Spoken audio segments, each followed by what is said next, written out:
My name is Alex Lucier. I'm from Worcester State University in Massachusetts. And as Will just mentioned, I did my project on evaluating the financial well-being of college athletes. So a little bit of context. Back in high school and through my first couple years in college, I had some opportunities to do some financial literacy training, whether through online class in high school or I took a class in college. And I quickly noticed that there was a lot to learn and that my classmates who didn't take those things were definitely behind. And I noticed that all over the place with friends, family, things like that. And so I had a hunch going in that there might have been some sort of gap here. And for athletes, I was already in the athletic department, so I knew they were an easy group to look at. And right now, with new NIL deals, which are name, image, likeness for athletes, athletes are actually able to get money on their own through for their performance, and some of them are on scholarship as well. So it's another level to look at and see if there's differences in that group compared to just college students overall. So going into this, we kind of knew that it was going to need some research. And when we went to the literature, we found not too much there, which was just another reason that this research needed to happen. So we found that a little more than half of college students feel that they are able to successfully manage their money, and that's the lowest number in any area of college preparedness. The majority of students worry about paying for college. A quarter of students don't know how they'll pay for their next semester. And so those two things right there just add stress from financial well-being that on top of coursework, jobs, sports is just not something that college students should have to worry about. And some of this just comes from not having the background knowledge to understand that maybe they are okay, or have tools to improve their situation.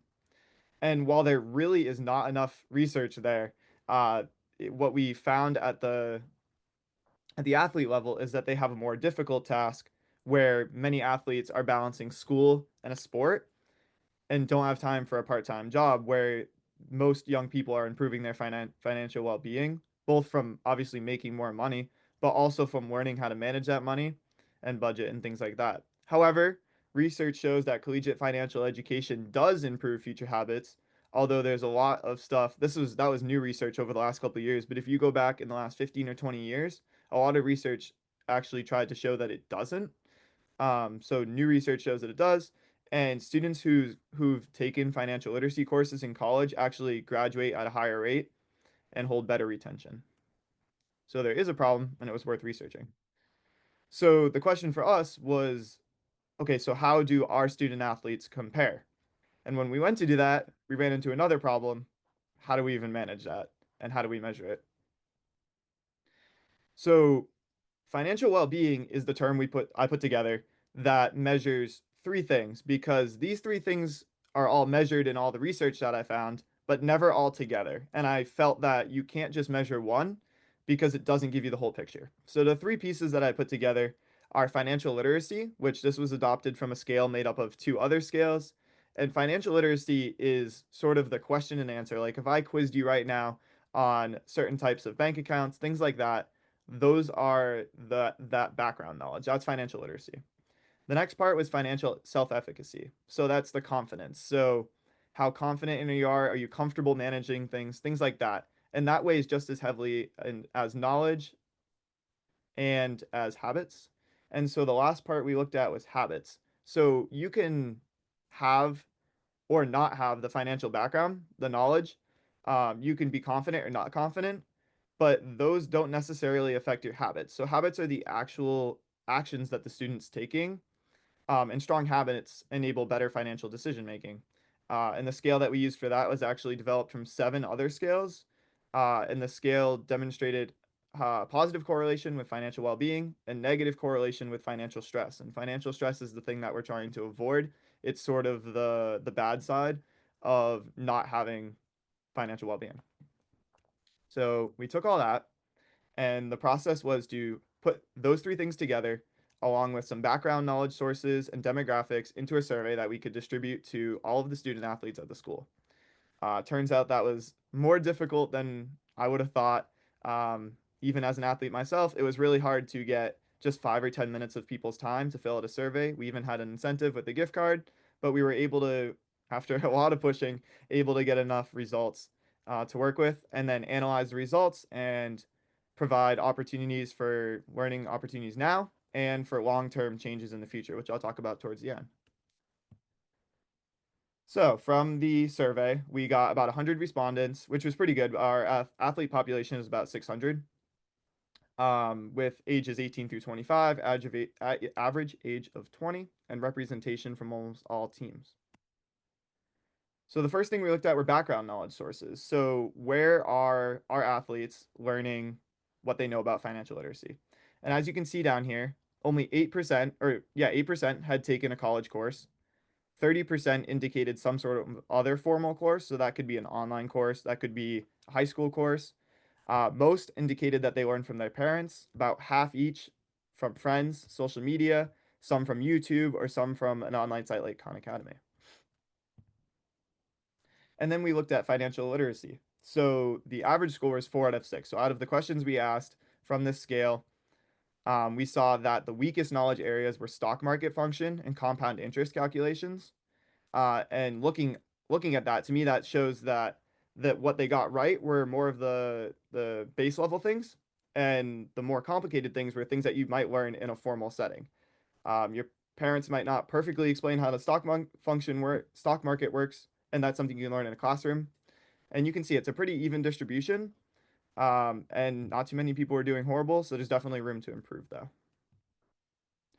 Self-efficacy, that was definitely a concerning area. We found low confidence in the students with concerns over these three things in particular.